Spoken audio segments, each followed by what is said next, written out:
السلام عليكم halkan waa Hanweyn Media hoyga cilmiga iyo tiknoolajiyada hadii aad jeceshahay horumarkeena fadlan channelkan subscribe inoo dheh kuna xirnaan goor kasta oo noqon dhiirigeliyaheena koowaad waad ku mahadsan tahay booqashadaada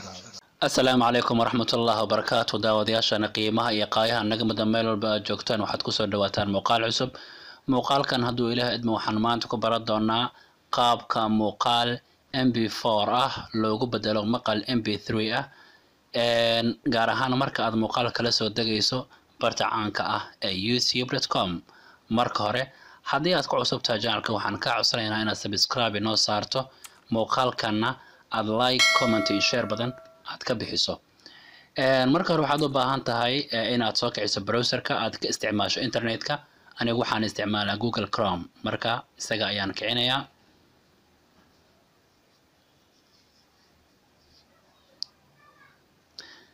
marka uu sida kuugu soo kaco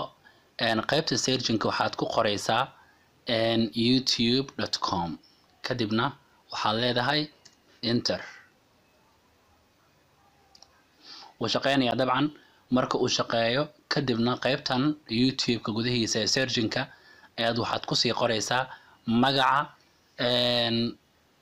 muuqaalkaad u baahan tahay in lagaga dhigo maqal tusaale anigu waxaan u baahanahay nasiidada Soomaaliya ardal kiram taas ayaan qoray ama ku dhufanaya markuu sida u shaqeeyo wareegana waa ku soo baxaysaa Soomaaliya ardal kiram ayadoo muuqaalka marka hore daaro si aad u xaqiijiso in muuqaalkii aad u baahnay isaga uu yahay okay waa isaga kadib waxaad tagtaa qaybtaas kore linkiga muuqaalka kadibna qaybta youtube.com inta youtube iyo .com u dhaxayso ku dhufo cursor-ka halkana waxaad ku qortaa labada xaraf ee p ama double b ah kadibna waxaad dhahdaa enter kadib muuqaalku wuu shaqeynayaa waa kan iminka waa lagu soo dhigay halkan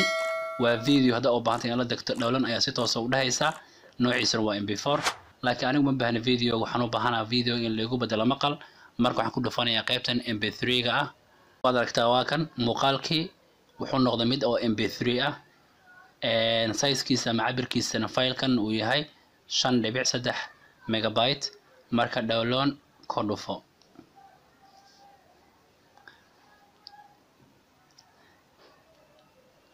kadib xogaa yar ayuu shaqeynayaa xogaa markuu sida u shaqeeyana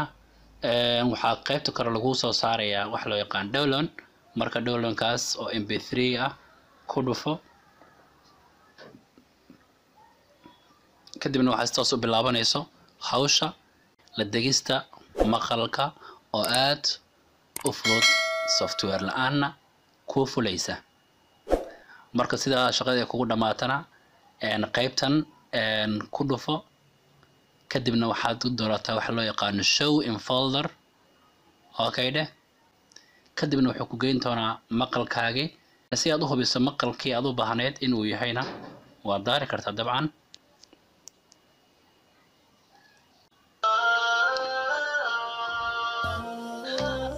okay ma sha Allah hadda maqalkii si toos ayaan u soo deganay waliba dhib la'aan habkan waa habka ugu fudud ee muuqaal MP4 loogu bedeli karo maqal MP3 ah software la'aan rajaynaya muuqaalka inaad ka faa'iideysatay isla markaana badan aad ka fahantay qaabka fudud ee muuqaal MP4 loogu bedelo maqal MP3 ah muuqaalka intaan kulmi doono walaalkii Cabdirasaaq Cabdullaahi Aymo oo idinku dhaafay sida ay nabadgelyo wassalaamu calaykum waraxmatullaahi wa barakaatuh